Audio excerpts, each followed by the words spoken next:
저기 저한테 교생 실습 때 지도안 쓰는 법 안 배우셨어요? 그래 뭐야 나 왜 혼난 거야?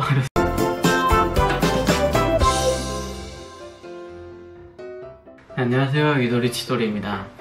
네, 오늘 영상은 사립학교 그 면접 썰에 대해서 이제 말씀드리고자 합니다. 그러니까 저한테 이제 임용 관련된 그런 그게 정말 많이 있었어요. 근데 이거를 이제 질문이 오면은 이제 대답을 준비해요. 근데 또 임용 관련된 질문들이 막 계속해서 와요. 그래가지고 뭐 대답만 하려 하면은 또 임용과 관련된 계속된 질문이 오다 보니까, 다른 질문들이 오다 보니까 이걸 어떻게 해야 되지라는 생각만 하다가 일단 준비는 하고 있습니다. 네, 근데 오늘은 이제 그래도 빨리 뭐라도 알려드려야 될 것 같아가지고 사립학교 이제 지원했다가 이제 교사를 지원해가지고 필기시험 보고 이제 면접 보고 수업 실현한 썰을 풀어드릴까 합니다. 최대한 짧게 하도록 하겠습니다. 일단 제가 처음으로 이제 면접까지 본 학교는 원서 접수부터 달랐어요. 원서 접수부터 현장에서 접수를 해야 되더라고요. 그래가지고 순천 사는데 서울까지 올라가가지고 원서 접수를 했습니다. 그래서 원서 접수를 하러 갔는데 정말 이제 새 교과를 뽑는 자리였어요. 그래서 체육 선생님 1명 뽑는데 19명이 지원을 한 거를 수험 번호를 통해서 받고, 미용과 선생님, 조리과 선생님을 2분 뽑는데 둘 다 이제 12명씩 지원을 했더라고요. 그래서 6대 1이 되는 거죠. 가지고 이제 원서 접수를 하고 다시 내려갔습니다. 그래서 1차 시험 보기 전날에 다시 올라와가지고 고모 집에서 자고 일어나가지고 아침 일찍 시험을 보러 갔어요. 근데 제가 국공립 시험에 떨어져가지고 완전 멘탈이 탈탈 털린 상태라 보니까 제가 막 엄청 약간 삐뚤어졌던 것 같아요. 어떤 문제든 다 뽀사버리겠다 뭐 이런 생각으로 이제 시험을 보러 갔습니다. 근데 교육학이랑 이제 전공을 보는 걸 알고 있는데 딱 이 두 가지만 생각을 하고 갔는데, 교실을 딱 들어갔는데 교실에 책상 의자가 엄청 많은 거예요. 20개가 넘는 거예요. 그래서 2명 뽑는데 이렇게 많이 왔다고? 하면서 일단 대기를 하고 있는데 또 떨어지는 거 아니야? 경쟁률 무슨 10이 넘어갈 것 같은 거예요. 가지고 있는데 이제 시험 문제 나와주는데 갑자기 조리과 선생님들 손 드세요 이렇게 해서 딱 손을 들었죠. 그러더니 저희만 시험을 주세요. 시험지를 주대요. 가지고 옆에 앉은 사람들은 뭐하는 사람들이지 이렇게 봤는데 이제 옆에 한 감독관 분이 여기는 다 미용과 선생님들이죠? 이렇게 물어보시는 거예요. 그래서 한 교실에서 미용과 선생님, 이렇게 조리과 선생님이 같이 보는구나 이런 걸 알게 됐던 거죠. 가지고 열심히 시험 문제를 풀었죠. 근데 객관식으로 나오더라고요. 보통 주관식 형태로 나올 줄 알고 공부를 하잖아요. 근데 그 학교는 객관식으로 나왔습니다.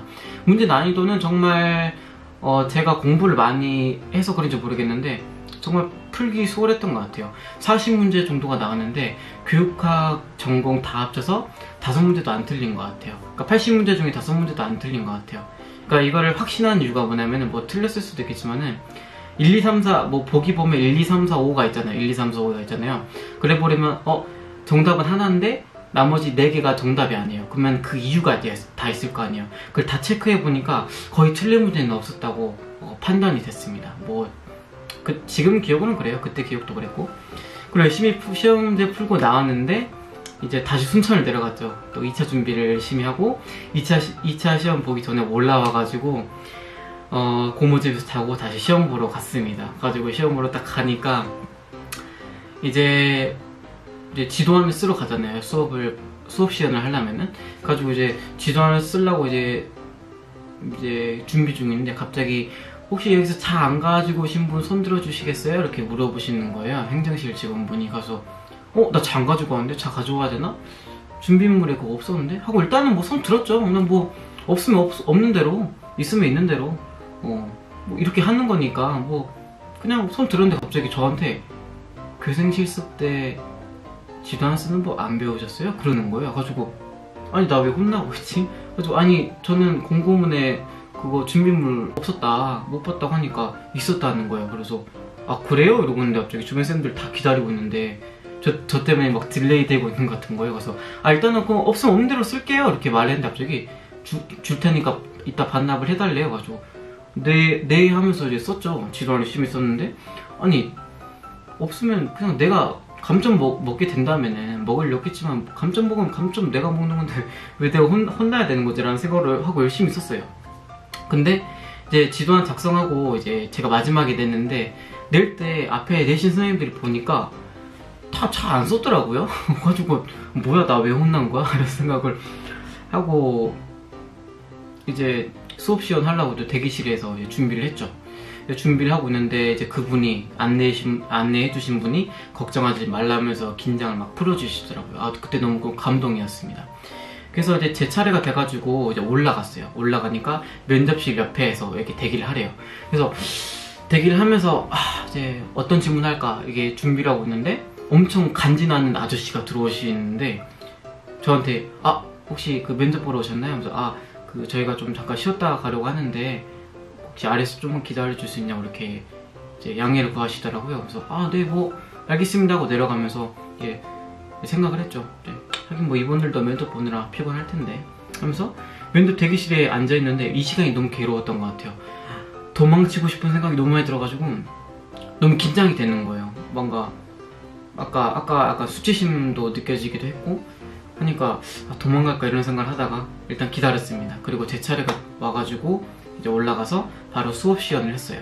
수업 시연을 할 때 어떻게 했냐면은 일단 수업 시연 하세요 라고 말하고 한 10초 정도 생각을 했어요. 일단 세 가지로 나누자. 도입, 전개, 정리 이 세 가지만 나누면은 할 수 있다라는 생각으로 이제 바로 풀어 나갔습니다. 도입할 때는 전시학습 확인을 할 때는 이제 공류 및 전분류 딱 이 부분을 이제 가지고 전시학습을 하자라는 생각을 했죠. 그래서 공류의 종류는 공류의 특징 그리고 글루텐 형성 요인은 무엇이 있는지 이 세 가지를 전시학습 확인으로 이제 해서 진행을 했고 동기 유발로는 육류의 육류 부분으로 가지고 수업을 하는 거였는데 육류가 없었으면은 우리는 지금 뭘 먹고 있었고 영양소는 이제 육류를 통해서 섭취할 수 있는 부분들이 정말 많은데 육류가 없었다면은 채소들로만 해가지고 어떻게 영양 섭취를 하고 있을 것이며 우리 몸 인체 변화는 어떻게 됐을 것인가 이런 다양한 사고를 기를 수 있는 그런 확산적 사고 관점에 발문을 했어요. 그래서 한 13초 정도 기다렸다가 이제 철수 학생이 이제 대답을 해볼까요? 뭐 지민이 학생이 대답을 해볼까요? 이런 식으로 해가지고 진행을 했습니다. 누구 학생이 대답을 해볼까요? 라고 물어보고 3초 정도 기다렸다가 이제 네 철수 학생이 이런 대답을 해줬습니다 뭐 이런 식으로 이끌어 나갔고 그 다음에 학습목표 제시할 때도 학습목표 제시할 때 판서를 하잖아요. 근데 저는 스터디 할 때 보니까 스터디원들이 판서를 안 하는 경우도 있다고 하더라고요. 그러니까 이게 무슨 말이냐고 들어보니까 판서를 했다고 가정을 하고 그 학습목표 제시한 부분 있잖아요. 딱 그 부분 가리키면서 자, 학습목표 다 같이 읽어볼까요? 이런 식으로도 수업을 한다고 하더라고요. 그래서 저도 그렇게 했습니다. 판서한 시간이 아깝고 제가 글씨를 못 쓰기 때문에 이 부분을 이렇게 대처한 거죠. 우리 학습목표가 있다는 그런 가정하에.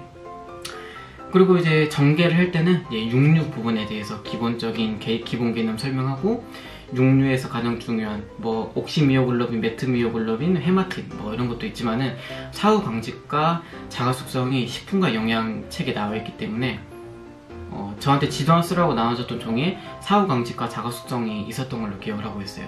옥시미오글로빈 이런 거는 없었던 것 같아요. 그래서 자가 숙성과 사후 방직 이 부분에 대해서 설명을 했죠. 그래서 사후 방직에서 가장 중요한 포인트 세 가지 뭐 pH 관련, 보수성 관련, 뭐 기본 개념 이것과 자가 숙성에서도 이제 기본 핵심 포인트 보수성 관련, pH의 변화 이런 걸로 가지고 설명을 한참 하던 중 20분이 지나가지고 교장 선생님께서 앉으시라고 해가지고 네 앉았습니다. 앉아가지고 이제 면접을 봤죠. 첫 번째 질문은 이거였어요. 간단하게 자기소개 해달라고 하는 거예요. 그래서 이제 저는 뭐 순천에서 올라왔고 뭐 제가 공부한 것들을 학생들에게 가르쳐서 대한민국 조리 세계에서 훌륭한 인재를 양성하기 위해서 오늘 한 문성민이라고 합니다. 이렇게 대답을 했던 것 같아요.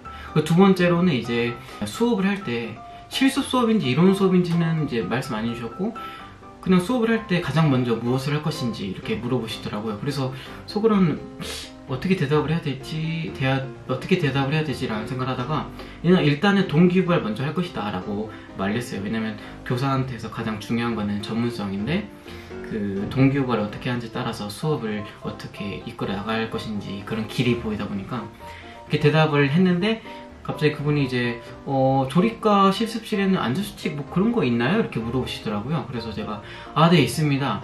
실습 수업을 하게 된다면 안전수칙을 다 같이 큰 목소리로 읽도록 지시를 할 것이고 이제 만약에 실습실에 있다고 가정을 하면은 이제 기름을 사용할 때로 예를 들어서 이제 기름의 사용 방법 뭐 기름 다 쓰고 나서 어떻게 처리를 하는지 뭐 이런 것에 대해서 이제 안전수칙 관련해가지고 수업을 할 것입니다. 그 이유는 안전이 최우선시 되기 때문에 교과에 대한 내용보다 안전수칙을 먼저 제시를 하고 안전을 계속해서 제시를 하면서 수업을 할 것입니다 라고 대답을 했죠. 그러시더니 하면서 끄덕끄덕 하시면서 채점을 하시더라고요. 그러더니 저 옆에 앉으신 여자 두 분이 계셨는데 그분이 이제 전공쌤이었던 것 같아요. 그러면서 저한테 물어보시더라고요. 아까 사후강식과 자가숙성 수업하다가 이제 시간 때문에 이제 그만하게 됐는데 제가 좀 개인적으로 궁금해가지고 그러는데 혹시 사후강식과 자가숙성에 대해서 간략하게 다시 설명해 줄 수 있나요? 이렇게 물어보시길래 네, 알겠다 하고 사후강식에서 중요한 포인트 pH의 변화 뭐 그 사후강식의 기본 개념 그리고 뭐 보수성 뭐 이런 거 포인트로 잡아서 설명을 하고 이것과 관련해가지고 자가숙성과 이제 사후강식을 비교하면서 이제 자가숙성도 이제 말씀을 드렸죠. 핵심 포인트를 이용해가지고 그러니까 대답하는 도중에 열심히 막 끄덕끄덕 하시면서 하면서 막 채점을 하시더라고요. 그래서 뭔가 만족을 시킨 느낌이 들더라고요.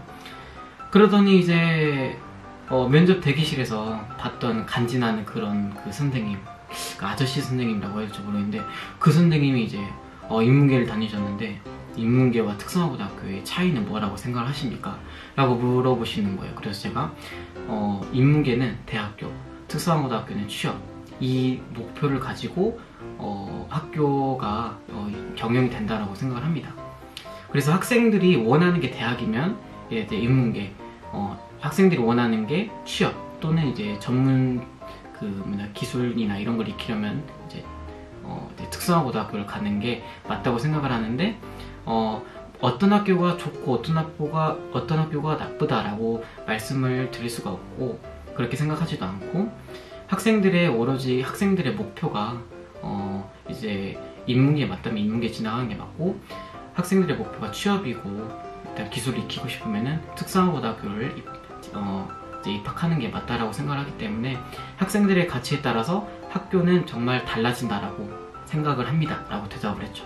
그러시더니 이제 그러더니 이제 알겠습니다 하시더니 순천에서 올라오시느라 정말 고생이 많으셨습니다 라고 말씀해 주시더라고요. 그래서 이제 네 이만하면 네 됐습니다. 네 나가셔도 좋습니다. 이렇게 말씀하시더라고요. 그래서 일어나서 네, 감사합니다 하고 이제 90도로 인사를 하고 이제 문 앞에 가가지고 이제 한 번 더 인사를 하려고 뒤를 딱 돌아봤는데 이제 스님들이 막 이것저것 막 보시고 막 뭐 적으시고 그러시더라고요. 그래서 인사 안 하고 이제 나왔습니다. 그래서 다시 순천을 내려왔어요. 정말 힘들어 죽는 줄 알았습니다. 원서 접수하러 갈 때 올라갔다가 내려오고 1차 시험 보러 갈 때 올라갔다 내려오고 2차 시험 보러 갈 때 올라갔다 내려가니까 진짜 정신적으로 미칠 것 같더라고요. 근데 저는 2차도 웬만하면 합격할 것 같더라고요. 10명 중에서 이제 4명이 떨어지고 6명이 붙는 자리인데 제가 그렇게 나쁘게 본 것 같지도 않아가지고 네, 붙겠다 하고 이제 3차 이사단 면접을 이제 보려고 이제 준비 중에서 이제 있었죠. 근데 이제 합격자 명단에 제가 없는 거예요. 1차는 붙었는데 2차에서 떨어진 거죠. 그래서 뭐 어쩌겠어요. 뭐 떨어졌으면 떨어진 거죠. 그래서 다른 학교 이제 면접 보려고 또 교육청에서 다른 학교를 알아보고 있는 도중에 이제 어느 학교가 또 뽑길래 그 학교는 이메일로 접수를 하더라고요. 그래서 이메일로 접수했는데 이게 계속 보니까 제 이메일을 안 읽는 거예요. 그래서 마지막 날에 전화를 해보니까 원서 접수 마지막 날에 전화를 해보니까 이제 뭔가 착오가 있는 것 같다.